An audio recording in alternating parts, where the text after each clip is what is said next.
మన ఫ్యామిలీ అందరికీ హాయ్ అండి. వ్యవసాయం చేయాలంటే నీళ్ళు సమృద్ధిగా ఉండాలి. నీళ్ళు సమృద్ధిగా ఉండాలంటే చెరువులు గానీ, కాలువలు గానీ, బోర్లు గానీ ఉండాలి. మాకైతే పొలం మెరక కాబట్టి ఎక్కువగా చెరువుల నుంచి నీళ్ళొచ్చే ఆధారం లేదు. ఇక ఎక్కువ బోర్లు చేతే పంటలు పండించుకుంటాం.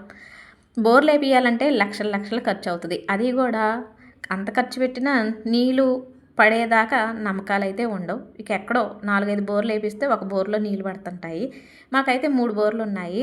3 బోర్‌లో ఒక బోరు ఈ మధ్యన మోటార్ కాలిపోతే దాన్ని తీసి పక్కన పెట్టేసి 2 మోటార్ల నీళ్ళు ఎలాగా సరిపోతున్నాయని దాన్ని వాడట్లేదు. దానికేం చేశారంటే కేసింగ్ పైప్ మీద ఒక రాయి పెట్టి గోనె బస్తా పెట్టి కట్టేశారు. మొన్న మొక్కజొన్న పెట్టే ముందు మా ట్రాక్టర్‌కి రిపేర్ వచ్చి మా వారి ఫ్రెండు ట్రాక్టర్ ఉంటే అతనే దుక్కి దున్నాడు. కానీ మా వారికంటే ఒక ఐడియా ఉంటది గానీ తను చూసుకోలేదో ఎట్లో గాని టైరు బోర్ మీదకి ఎక్కేసిందనుకుంటా. కేసింగ్ పైపు కొంత తిరిగి లోనకెళ్ళిపోయి ఈ బండేమో దాంట్లో ఇరుక్కుపోయింది. మట్టేమో దాని మీద పడిపోయింది. 10 రోజుల నుంచి చూస్తున్నాం బోర్ ఎక్కడున్నా ఆనవాలు కనిపించట్లేదు.